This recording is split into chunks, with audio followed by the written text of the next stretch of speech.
Buenas noches, amigos y amigas del Facebook Live. El día de hoy tenemos un gran entrevistado, un tema súper importante que a todos nos aqueja, que todos consultamos, que todos queremos saber y conocer, que es sobre la prevención de ante la COVID-19, ante esta segunda posible nueva ola de contagios y todo lo que conlleve este tema. Hoy tenemos al doctor David Vera, quien es médico cirujano, egresado de la Universidad San Martín de Porres, con maestría en salud ocupacional, experiencia laboral desde el año 2009 como director médico de la Clínica Internacional y desde el año 2018 él es director en la Clínica Bellavista AUNA. Desde marzo del 2019, él es encargado de realizar los planes COVID en diferentes empresas y estar al frente de una clínica destinada prioritariamente de pacientes COVID-19. El día de hoy le damos la bienvenida porque todos estamos muy preocupados ante esta posible llegada de la segunda ola.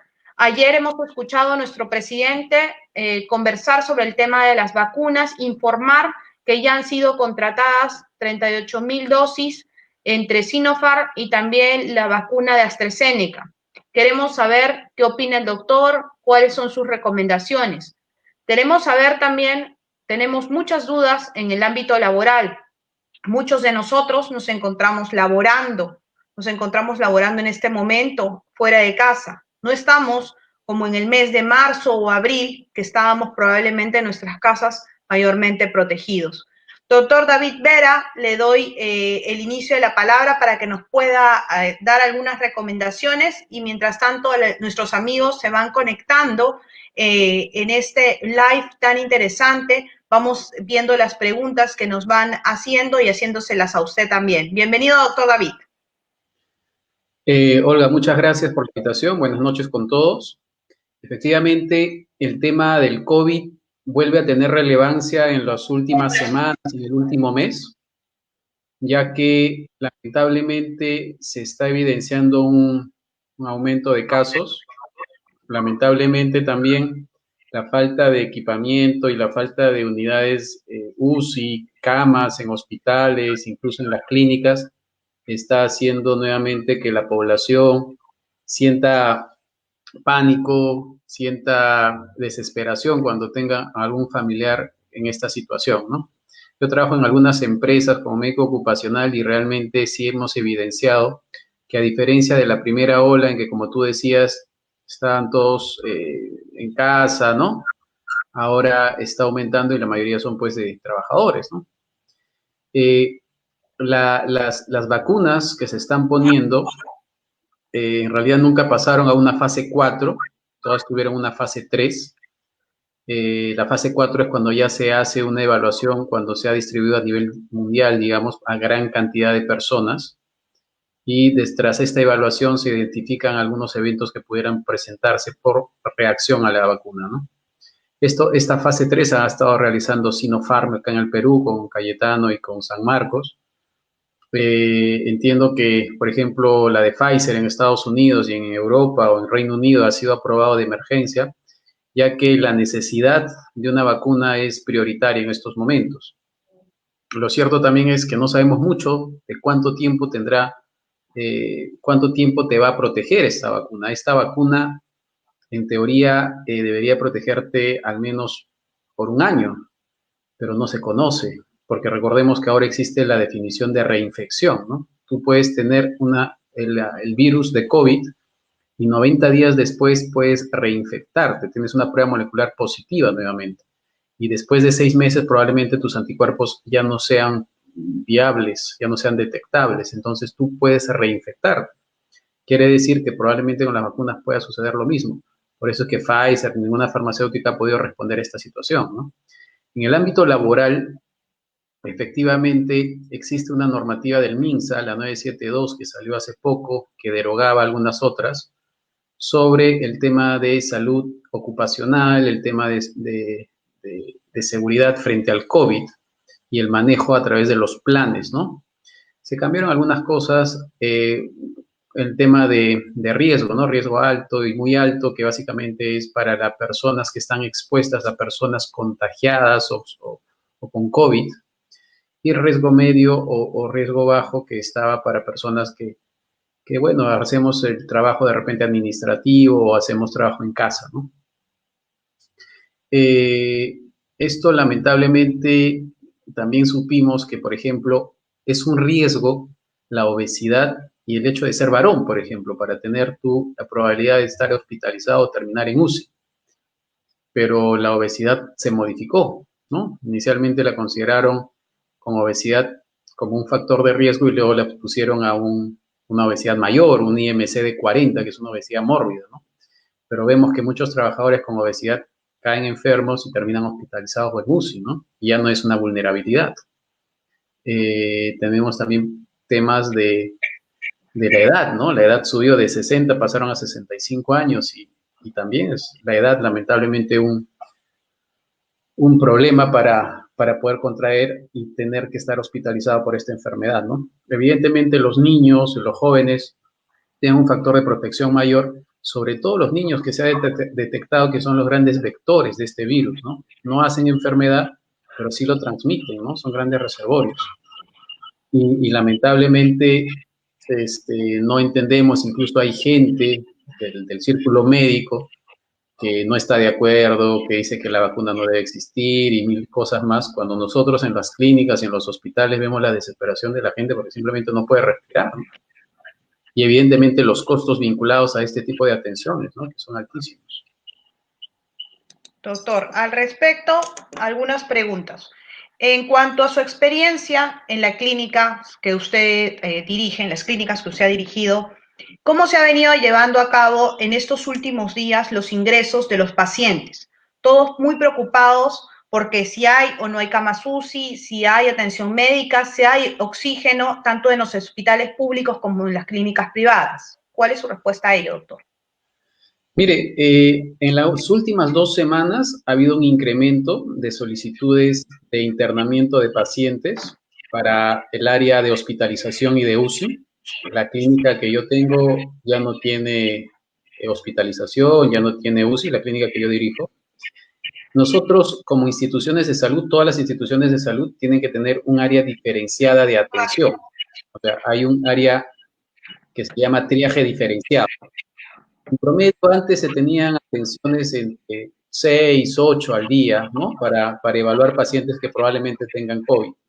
Ahora se está evidenciando al menos 25, 30 pacientes, muchos con ya diagnóstico positivo de COVID, ¿no? Probablemente esto ha sido, pues, y cuando uno pregunta a estos pacientes a qué se debe que te contagiaste, ¿no? Has estado mucho tiempo libre de esta enfermedad. Y todos responden que ha sido después, probablemente, de las reuniones familiares por Navidad o fin de año, que se han contagiado familias enteras. Evidentemente, esto también eh, está haciendo que nosotros, por ejemplo, tengamos una mayor capacidad de respuesta frente a la primera ola, ¿no? Por el tema de oxígeno.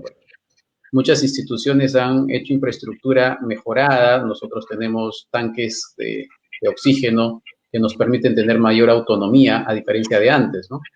Y yo creo que muchas instituciones han hecho lo mismo, han instalado oxígeno que les permite tener estas plantas de oxígeno famosas que se han puesto en muchos departamentos o ciudades, también puede hacer más llevadera esta situación, ¿no? Correcto, o sea, por el momento sí tenemos camas, por el momento sí tenemos oxígeno. Camas no, oxígeno sí. Oxígeno en las instituciones que se han podido preparar y han visto esto de hacer una infraestructura para una segunda ola, como podría darse esta, sí no tienen inconvenientes. Camas sí, lamentablemente tengo reportes en los que hay personas que están en las ambulancias dando vueltas por Lima buscando una cama porque no hay, ¿no? Doctor, este tema tenemos una pregunta del público sobre el tema de las pruebas. Tenemos tres tipos de prueba y creo que todos lo sabemos, usted nos va a dilucidar estas dudas. Las rápidas, las pruebas serológicas y las PCR, que tendrían que ser entre el antígenos y la molecular. Muchas personas están bajando la guardia, reuniéndose con amistades, reuniéndose con familiares y dicen, bueno, ya me tomé la prueba y me ha salido negativo. Entonces, ¿qué de cierto hay en eso? ¿Qué posibilidad hay de que haya un margen de error en pruebas como la molecular y las pruebas de antígenos? Mire, sí, como usted dice, tenemos pruebas rápidas, que son las serológicas. Además de estas están las de anticuerpos totales, que son otro tipo de pruebas serológicas, que además del IgM y el IgG miden el IgA. Tenemos las de antígeno. Las de antígeno son parecidas a las de PCR, sino que las de PCR te detectan una parte del virus. Las de antígeno te detectan una proteína, ¿no?, que produce el virus. Entonces, son parecidas. El problema es la sensibilidad. La sensibilidad es la capacidad de detectar que tiene una prueba, ¿no? Entonces, la que tiene mayor sensibilidad y especificidad en ocasiones varía con el momento en el que se tome, ¿no? Pero la que es más exacta, digamos, la que te podría decir una menor cantidad de falsos negativos es la de PCR. La de antígeno podría compararse, hay estudios que los comparan, pero todavía no son concluyentes, porque hay un momento en el que la cantidad de proteínas es mayor y en ese momento tendrías que tomar la prueba, porque puede traer también falsos negativos o falsos positivos, menos falsos positivos.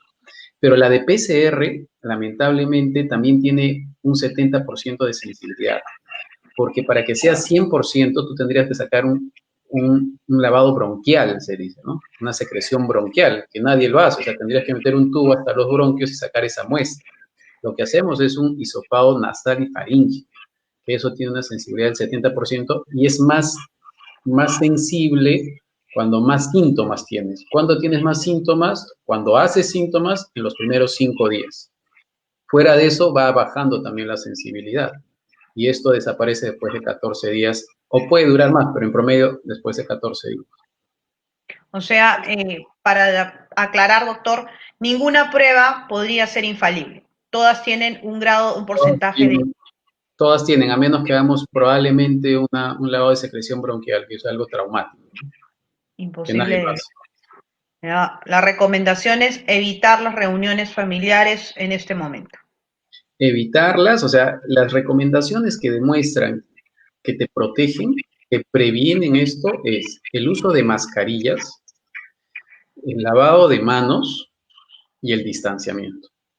Son estas tres cosas las que, incluso en los planes del MINSA, son en las que más redundan, ¿no? Ujú. Pero el uso de las mascarillas no se usa para que tú te protejas, sino, o sea, al menos las mascarillas de uso comunitario, ¿no? No las N95 que está destinada al personal de salud. Este tipo de mascarillas no están hechas para que tú te protejas, están hechas para que tú protejas a los demás. Entonces tú tienes que exigir que la gente que no usa mascarilla lo haga, porque la función de esta mascarilla es que cuando tú hablas o estornudas o lo que fuese, se queda esa secreción, se queda en la mascarilla, pero no es que si alguien habla o estornuda, no deje de entrar a tu mascarilla, va a entrar el virus. Entonces tú tienes que exigir a todos que todos lo utilicen, porque esa mascarilla te protege siempre y cuando los demás lo utilicen.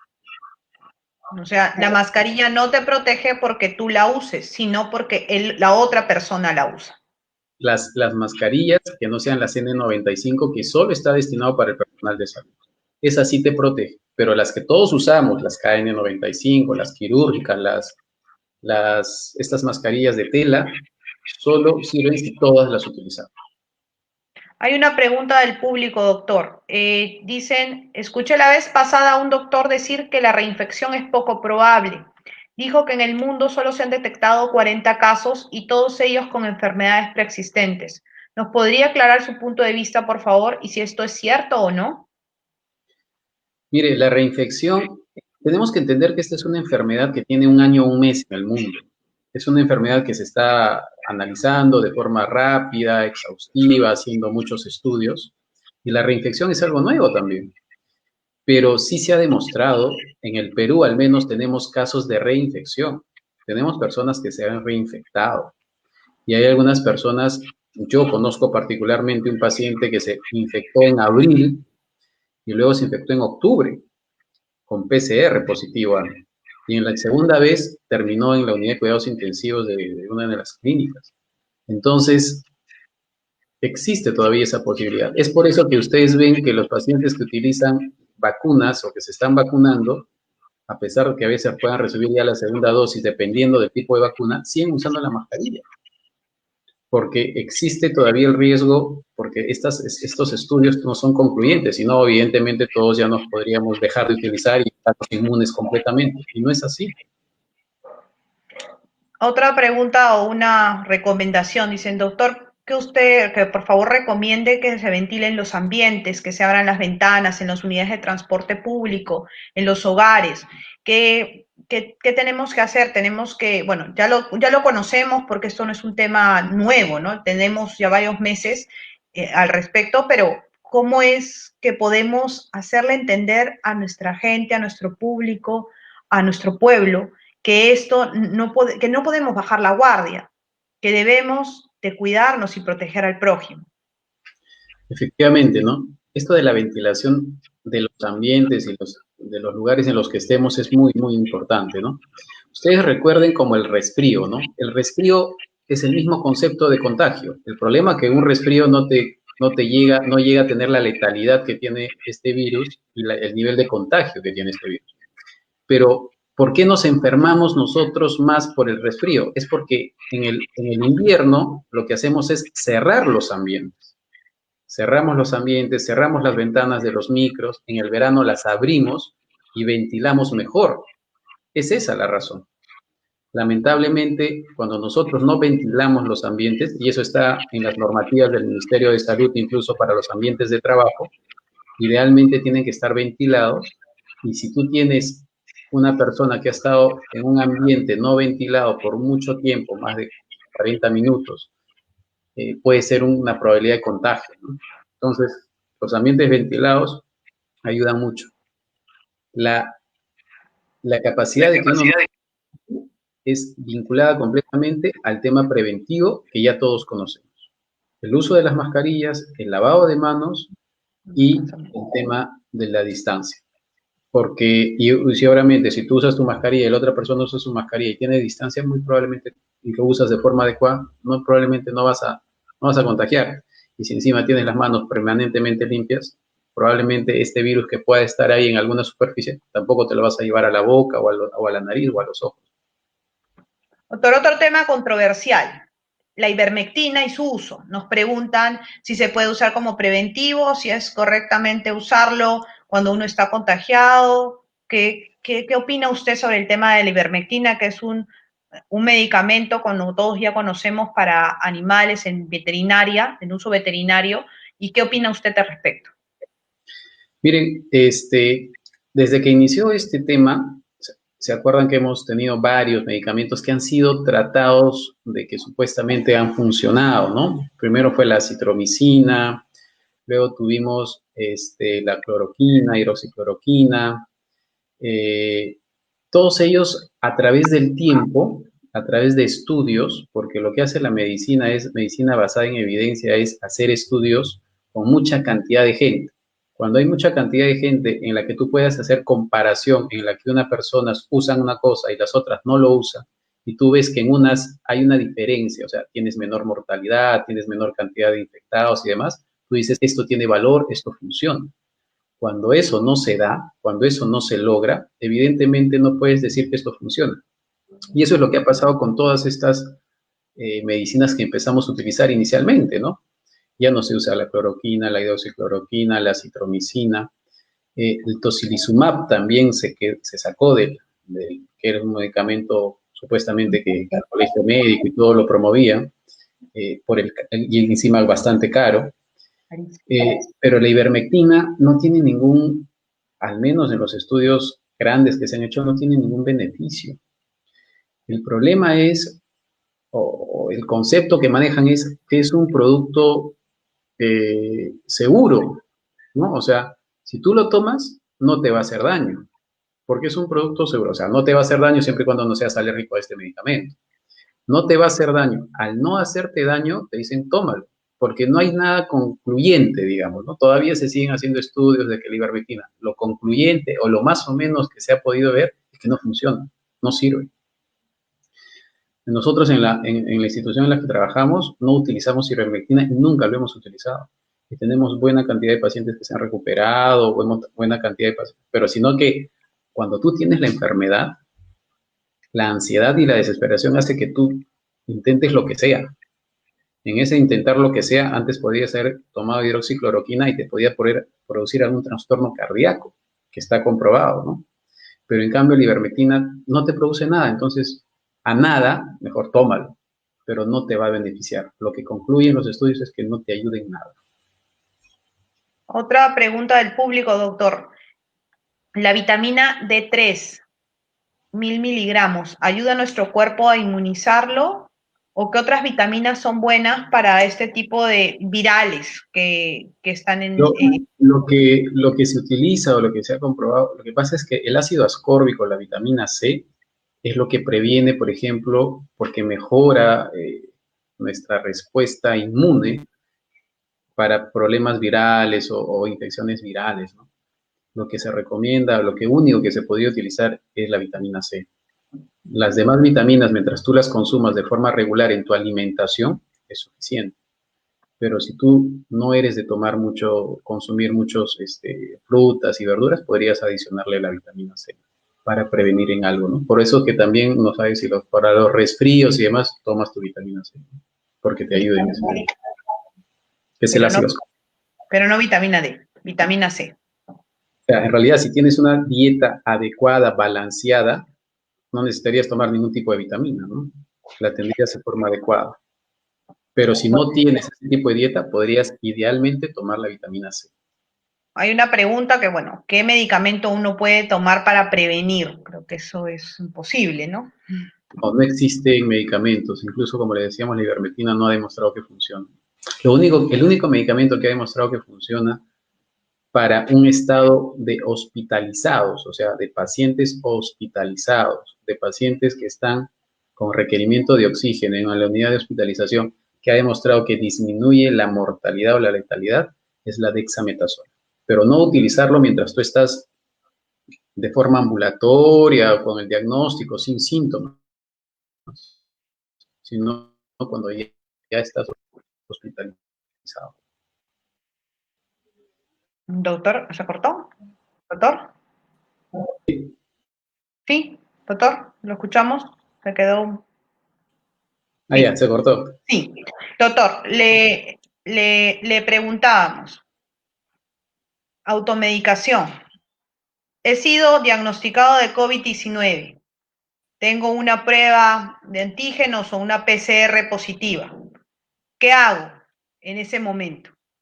Tengo sintomatología leve, tengo fiebre, tengo escalofríos, tengo dolor de cuerpo. ¿Qué hacer en ese momento? Mire, lo ideal en ese momento es que usted ya tiene el diagnóstico, lo que tiene que hacer es aislarse en una habitación, ¿no? Tratar de usar mascarilla si está con más gente, porque evidentemente si no puede contagiar, eh, y empezar a controlarse sobre todo la saturación. Una saturación por debajo de 95 es un signo de alarma, ¿no?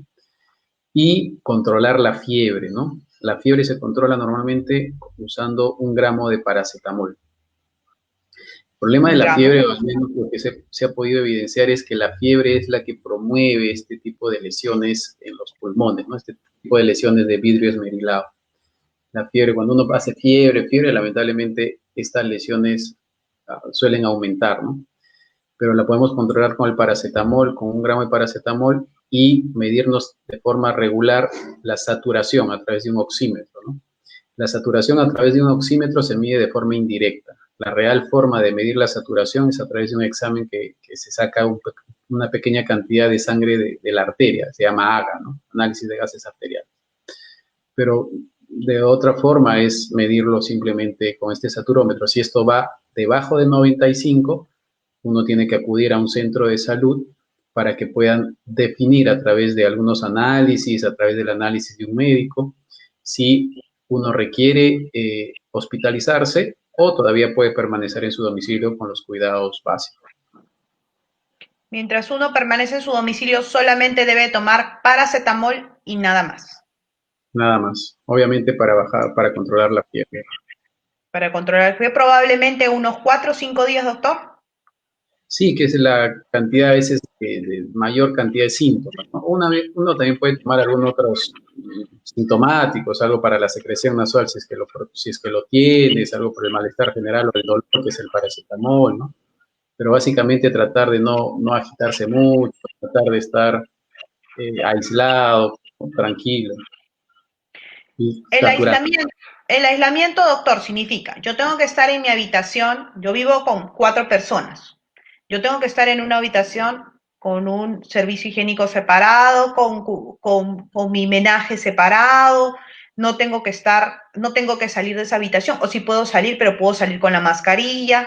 Durante la primera semana de incubación del virus, cuando he sido detectado con COVID positivo en una PCR o un antígenos, ¿qué es lo que tendría que hacer realmente en casa?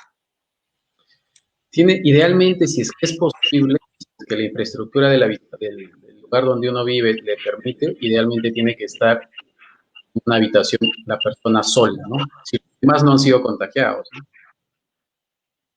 Puede tener su propio homenaje, idealmente, pero evidentemente la limpieza con agua y jabón o un desinfectante mata el virus, ¿no? Pero si es posible que pueda tener solo para esa persona, excelente. El tiempo de contagio, según el Ministerio de Salud, para que uno le puedan dar el alta epidemiológica es una vez que se ha hecho la prueba, sale positivo, son 14 días después. Ese es el tiempo que uno debería esperar, ¿no? 14 días después tengo que hacerme otra prueba porque, bueno, como No, usted no es no necesario. es necesario, no es necesario. Después de 14 días, si uno está bien, le dan el alta epidemiológica, ya sin necesidad de ningún tipo de prueba, ¿no? Correcto, doctor. Eh, el tema de las mascarillas, que lo comentábamos hace unos minutos atrás. Nuevamente, estas KN95, no N95 que es para el personal médico, las KN95 que han sido importadas en gran mayoría de la China y que bueno, ahora las vemos muy comercializadas en todos los lugares, en mercados, en centros, en tiendas y en grifos incluso, ¿no? Entonces, estas mascarillas, las mascarillas de tela, las mascarillas de tela de 3 capas y las mascarillas de telas de solamente 2 capas. ¿Cuáles son las mascarillas recomendables en caso para el uso diario, ¿no? Claro. Hay mascarillas comunitarias que incluso el Ministerio de Salud tiene una norma técnica para este tipo de mascarillas. Tenemos las mascarillas quirúrgicas, que son las que siempre se han utilizado en los hospitales y demás para la sala de operaciones, por ejemplo, que también se pueden utilizar. Y las KN95, que como usted dice, se comercializan en todas partes, que también son buenas opciones, ¿no? Cualquiera de estas se puede utilizar, evidentemente evidenciando que estas no estén deterioradas, sobre todo por ejemplo, las quirúrgicas no estén humedecidas. Cuando están humedecidas ya no tienen ningún tipo de ventaja. Entonces tú puedes estar hablando y el virus puede estar saliendo más de lo que debería, ¿no? Entonces, el que se humedezcan es una desventaja, ¿no? Pero mientras estén bien cuidadas, no habría ningún problema. Cualquiera de Eh, estas son bien. nos comentan que el uso de estas mascarillas son 2 días, 3 días. ¿Eso tiene conocimiento usted, doctor? Porque no está en la norma No, técnica. no, o sea, estas mascarillas, mientras estén en buen estado, pues uno seguir utilizando, ¿no? Por ejemplo, las N95 se utilizan en los establecimientos de salud 7 días en promedio, ¿no? Porque todo depende de la buena conservación que pudieran tener. Por eso que las mascarillas comunitarias se lavan y se pueden reutilizar, ¿no?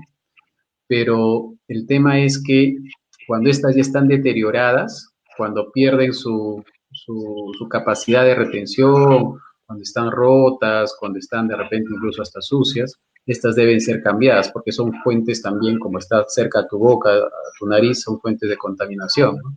Entonces, idealmente eso es la causa de cambiarlas, ¿no? Doctor, en el tema de los niños, había comentado inicialmente que los niños son vectores, grandes vectores de esta enfermedad. Estamos en una época de verano, estamos en vacaciones escolares. Los niños están aislados ya hace un año, no ven a sus pares en los colegios, en los nidos y bueno, quieren salir al parque, quieren ir a diversas actividades, fútbol, básquet, tenis, natación. ¿Qué opina usted al respecto sobre estos temas? Es que claro, lamentablemente ahorita los niños están en casa, han tenido jornadas largas de estudios, sentados frente a una computadora en muchos casos, muchos otros frente a un televisor o una radio, y evidentemente pues requieren actividades de distracción también, ¿no? El tema es que la mayoría de niños no hacen síntomas, la mayoría de niños hacen pocos síntomas y muchos ni siquiera son hospitalizados, pero están con la infección y muchas veces ellos son los que contagian. Y tú has visto que muy pocas veces se le hace detección de los niños. La mayoría de detección se hace en los adultos.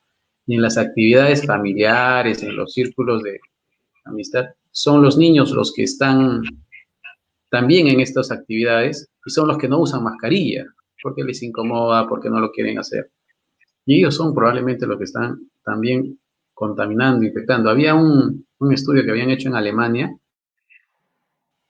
en los que en una guardería ha habido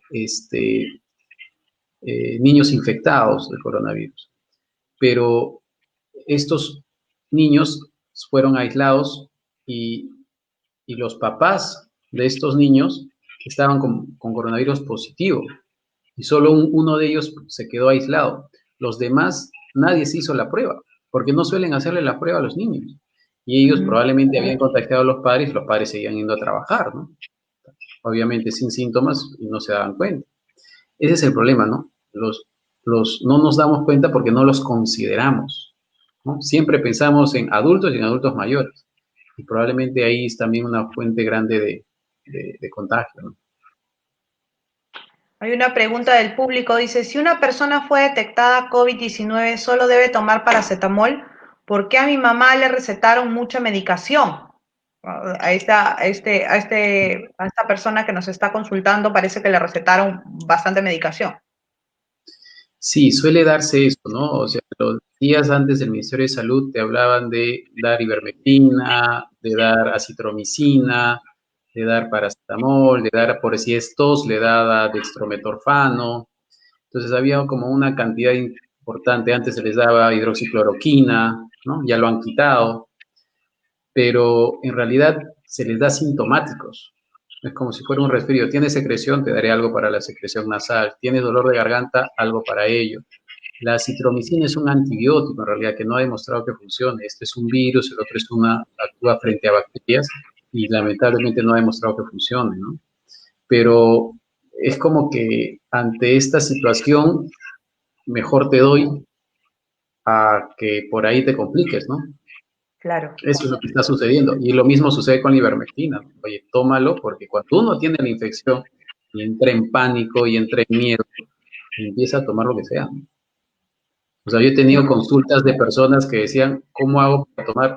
Yo sé que esto es, yo sé que esto es eh, de uso veterinario, pero yo lo necesito tomar, ¿no? Porque me han detectado, tengo el diagnóstico. Y tienes que tratar de ver cómo haces para que ellos entiendan, porque es un riesgo finalmente, porque las dosis de uso veterinario son mayores, ¿no? Sí, claro. O sea, doctor, usted lo recomienda, o sea, usted informa, recomienda, sugiere que, bueno, por síntomas, ¿no? Si tienes tos, bueno, te dan jarabe para la tos. Si tienes secreción nasal, Nastisol de repente, o cetricina, ¿no? Esta medicación que tiene que dar para la secreción. Claro, Básicamente, la receta es de acuerdo a la sintomatología que el paciente tiene. Si claro, tiene porque esto se va a ir evidenciando de acuerdo a la evolución del paciente, ¿no? Si el paciente va bien, no va a tomar nada, no va a necesitar nada. Yo, por ejemplo, tuve COVID en abril y yo no necesité tomar nada, porque no hice nada. Obviamente sí me aislé, hice mi prueba molecular de forma regular, salí positivo, me aislé, pero no tomé nada, porque no tuve ningún síntoma. Uh -huh. Bueno, Hay personas que sí produce pues diarrea, náusea, ¿no? y bueno, si Que tiene también síntomas, tiene que tomar la medicación para los síntomas, ¿no? para los síntomas. Sintomatológicos. O sea, si ahí dicen, la medicación que le recetaron debería cambiarla, Si tiene síntomas, ¿no? Debería, no, claro, si está vinculada a molestias, no debería hacerlo, ¿no? Debería Y mantener. claro, y hay muchos síntomas diferentes, no solamente respiratorios, a veces produce diarrea, entonces hay que hidratarse, ¿no? Y un Y antidiarreico y en eso. Otra pregunta dice, después que la enfermedad pasa por más de 5 meses, ¿qué prueba me recomendaría para saber si uno se infectó o saber si uno tiene aún los anticuerpos? claro, para eso, por ejemplo, se usan las pruebas rápidas, en las que probablemente el IgG te pueda salir positivo, o hay otra prueba que se llama anticuerpos totales, que suele ser más específico, ¿no? Entonces, si este anticuerpos totales te sale positivo, es pues que tú has tenido la enfermedad, ¿no?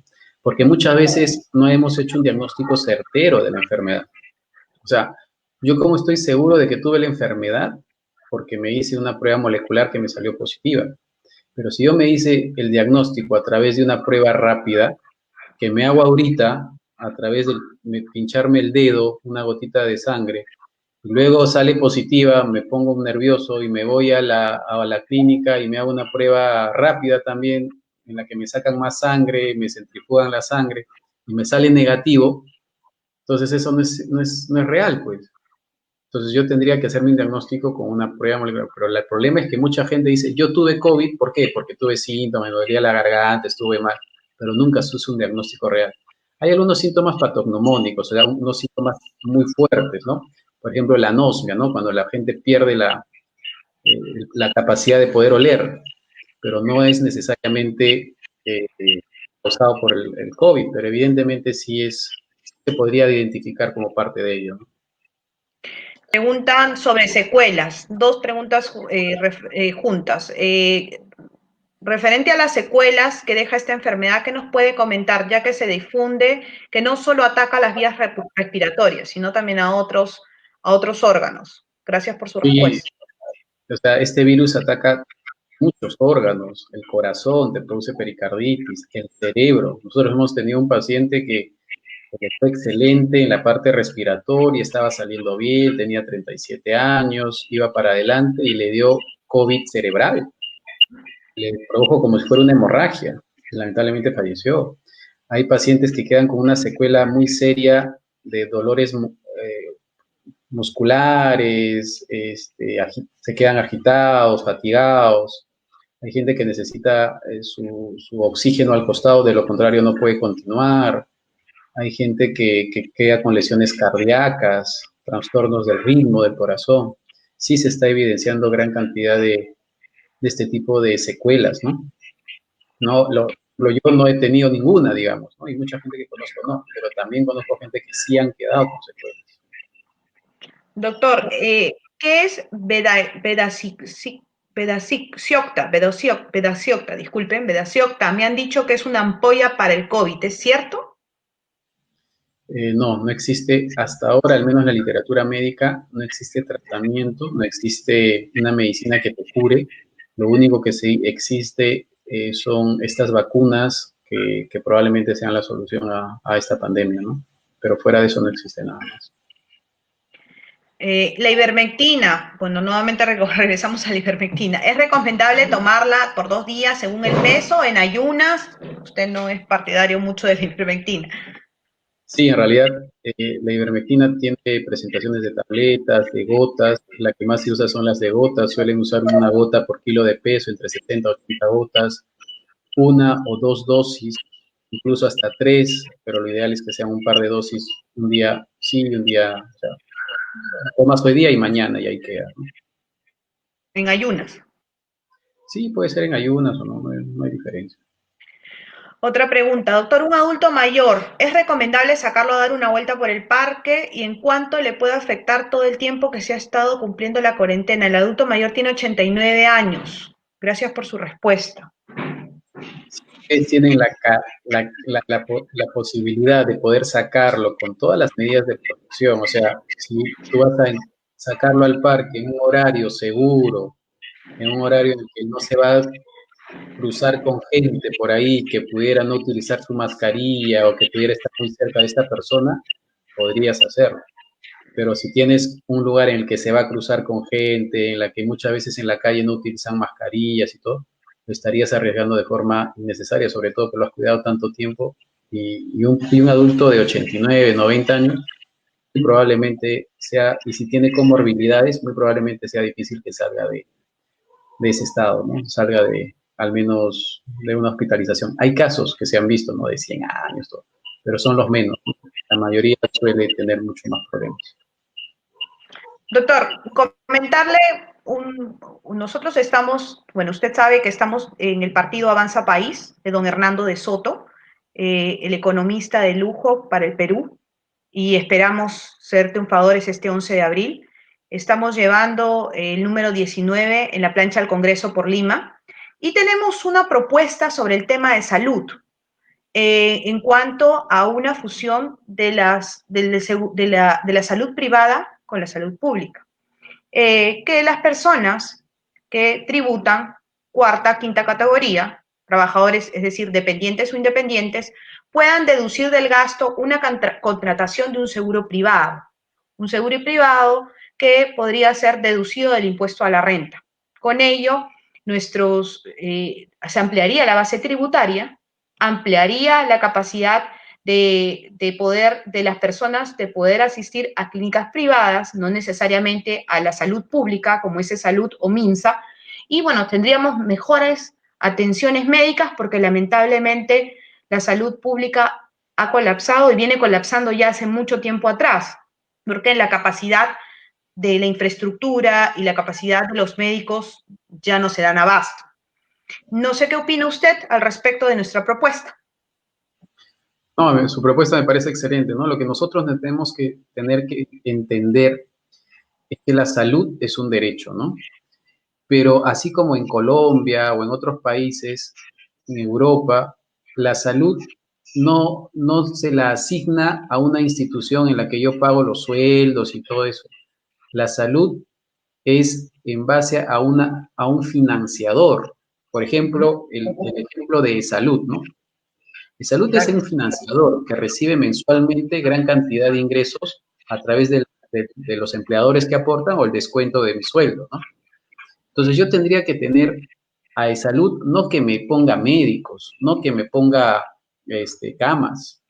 Salud debería contratar al mejor Por supuesto. institución privada en la que me dice, mira, yo te voy a pagar para que atiendas a mi asegurado tanto, pero tú me generas calidad de atención, seguridad del paciente, que tenga la oferta necesaria, que me des la mejor calidad de servicio. Eso es lo que debería hacer.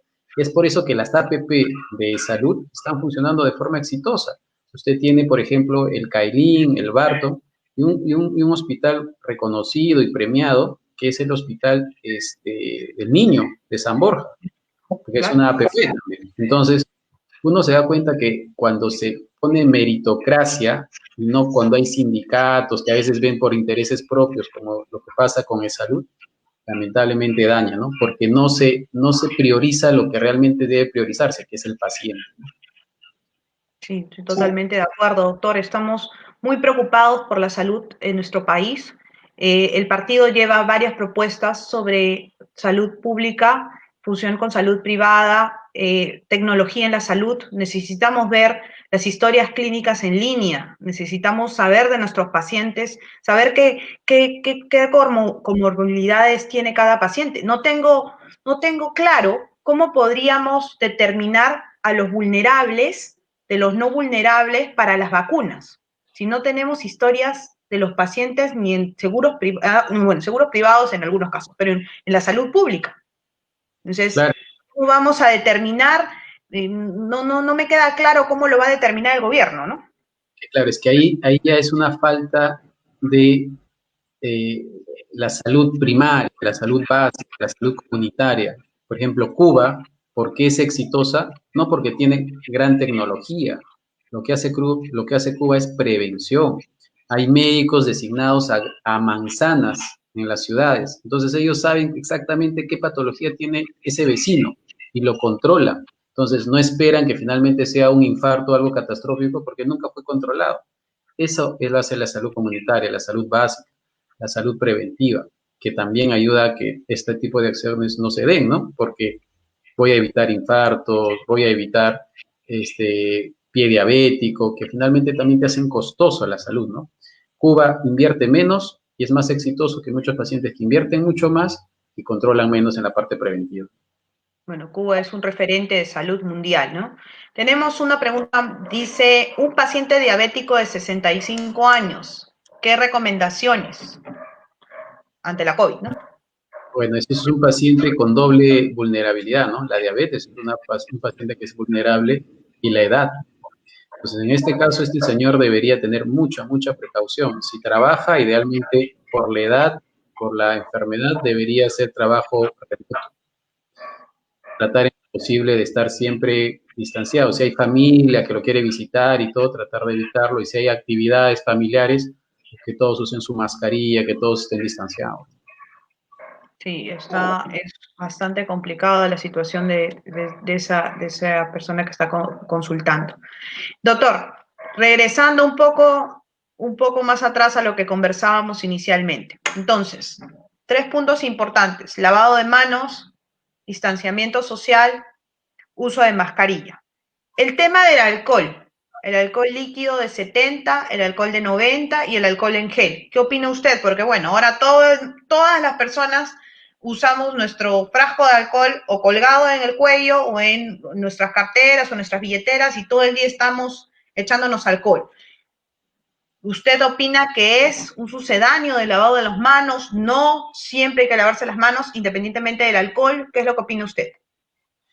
Claro, el lavado de manos solamente se puede reemplazar por el alcohol cuando no es posible que nos lavemos las manos, porque no estamos cerca a un lugar que tenga agua y jabón en el que podamos hacer el lavado de manos, ¿no? El alcohol lo deberíamos utilizar de forma regular, periódica, y se debe utilizar el alcohol de 70 grados según los estudios, porque es un alcohol que se evapora en mayor tiempo, entonces está más tiempo en la piel, y esto hace que desnaturalice la capa del virus, y por ende destruye el virus, ¿no? Entonces es el de 70 grados el que debe utilizarse. ¿Y el del gel? Igual, si es un alcohol, porque el gel en realidad es un poquito de agua que le han puesto al alcohol, lo puedes diluir. Lo que tienes que hacer es que también sea de 70 grados. ¿El hipotiroidismo es una vulnerabilidad? No está considerado como una vulnerabilidad, pero podría considerarse si es que altera el sistema inmune de la persona, ¿no?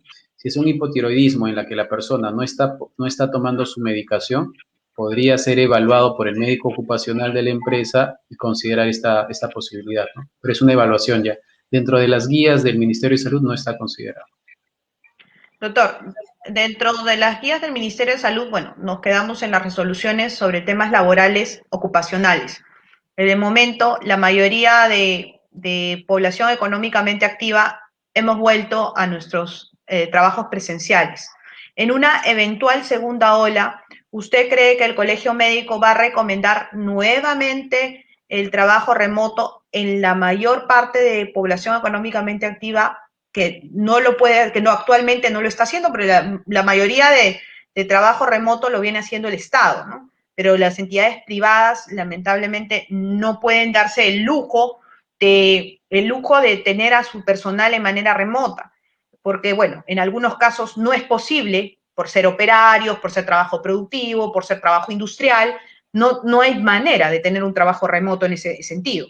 Entonces, ¿qué usted cree que va a suceder o qué recomendaciones conoce o sabe que podría dar el Colegio Médico al respecto de una posible llegada de la segunda ola? Sí, mire, el Colegio Médico siempre ha estado en la vanguardia en esta pandemia, ¿no? Desde el principio hablaba de la necesidad de hacer triajes diferenciados, de ver lo que pasaba en Europa y tomar las precauciones del caso. Muy probablemente si se evidencia un mayor aumento de casos a los que estamos teniendo, el Colegio Médico pida como un ente académico, un ente científico que está también lleno de personas conocedoras de este tema, pueda pedir que se vuelva a la cuarentena de la población, ¿no? Como lo están haciendo algunas partes, por ejemplo, en Colombia, en Bogotá, porque hay mucho contagio, o en la misma Europa, ¿no? Porque lamentablemente es la única forma de poder controlar el contagio. Ustedes han visto la gran cantidad de aglomeración de personas en Mesa Redonda, en Gamarra, todas partes, ¿no? No existe necesidad de hacerlo.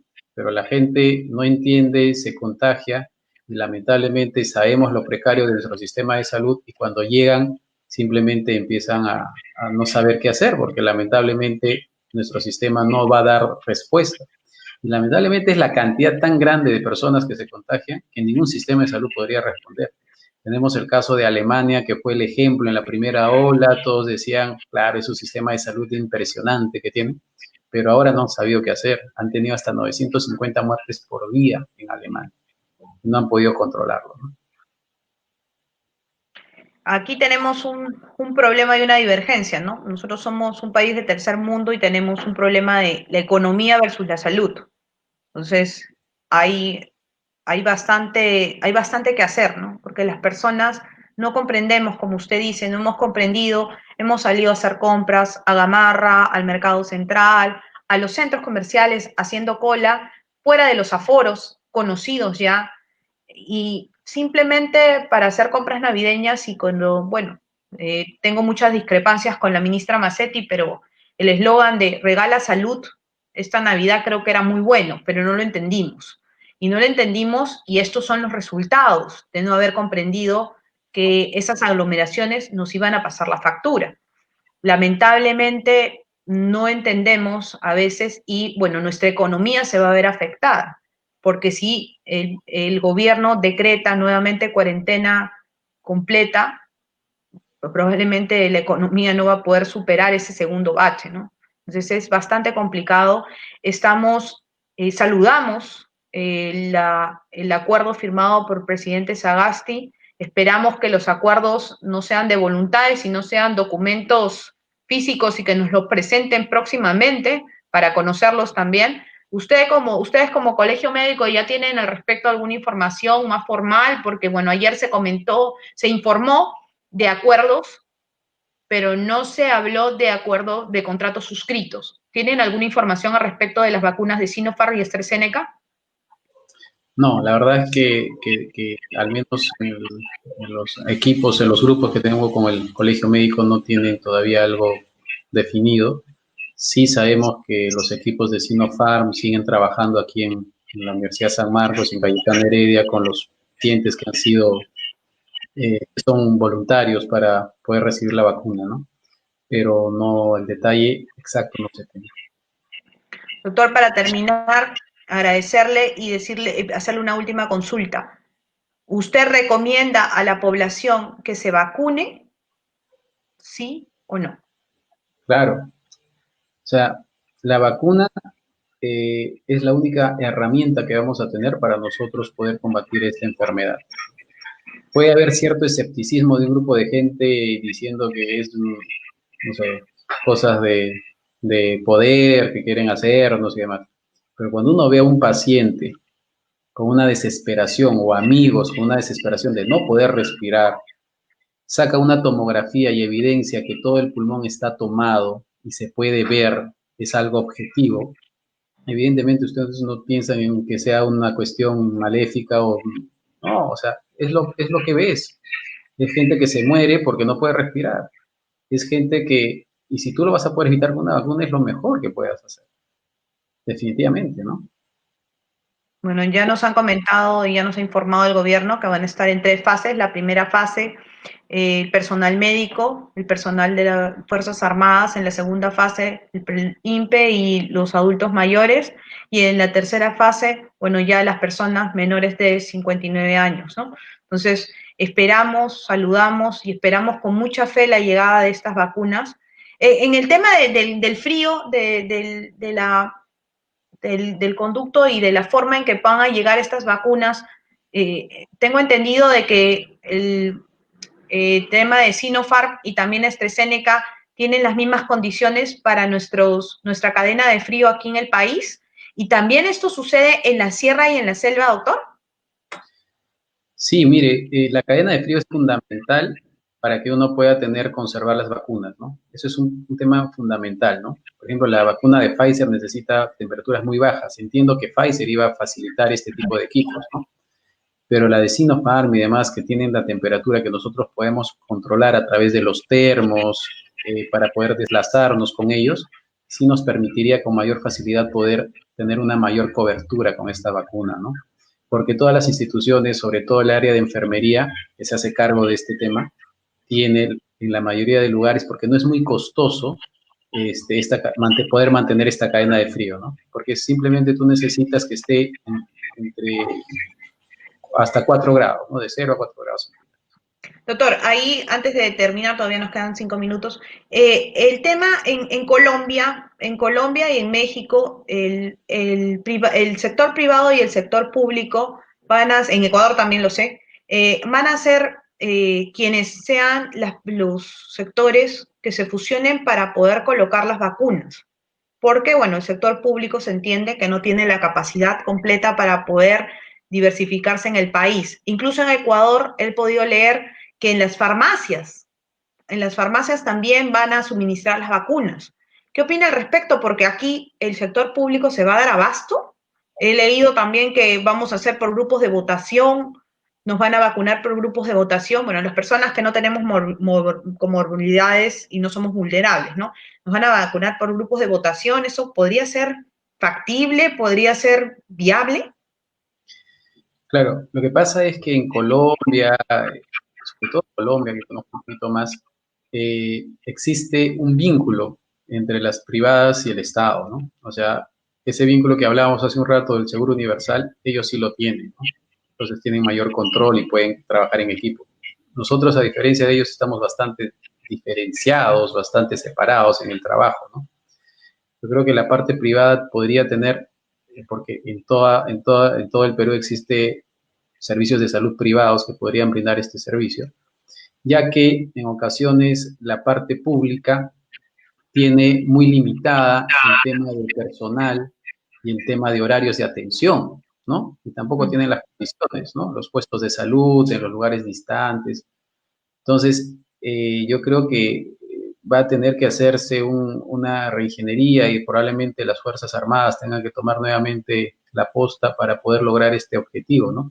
Ya que ellos también tienen en muchos lugares que nosotros muy distantes, tienen bases, tienen la parte sanitaria y tienen probablemente no la capacidad logística que va a tener que reforzarse, pero sí tienen la posibilidad de desplazarse, ¿no? Eso lo vimos, por ejemplo, en las actividades últimas que han tenido, ¿no? Gracias a ellos pudimos salir adelante, por ejemplo, por el fenómeno del niño, por esa capacidad que ellos tienen a diferencia de la parte civil, ¿no? Correcto, doctor. Eh, agradecerle por su tiempo, agradecerle por sus conocimientos, porque en este momento es necesario escuchar voces de personas experimentadas como usted, de representantes de centros privados que conocen, que tienen una experiencia en esta enfermedad, poder un poco recordar lo que nos pasó entre mayo y agosto, porque muchos lo hemos olvidado, y es necesario no bajar la guardia. En esta oportunidad yo solamente le quiero decir a usted de parte de todas las personas que nos están acompañando, muchas gracias y lo invitamos próximamente a poder conversar de temas, de propuestas legislativas. Hoy nos ha ganado el tiempo porque quería conversar un poco más con usted sobre el tema de las propuestas de salud para poder llevar lo que necesita el pueblo. Necesita salud y necesita ser bien atendido. Es un derecho de nuestro pueblo, es un derecho de nuestra gente, es nuestro propio derecho. No podemos permitir que lo último que hayamos, nuestro país invierta es en salud y en educación. Y eso ya no tiene que parar. Tiene que parar y somos nosotros quienes tenemos que decir, basta, elijamos buenos representantes para que esto sí suceda. Gente que tenga experiencia y gente que conozca. Muchas gracias, doctor Vera. Hasta en otra oportunidad para poder conversar sobre temas de propuestas. Dios lo bendiga. Gracias. Muchas gracias a usted, un gusto. Muchas gracias a todos. Hasta luego.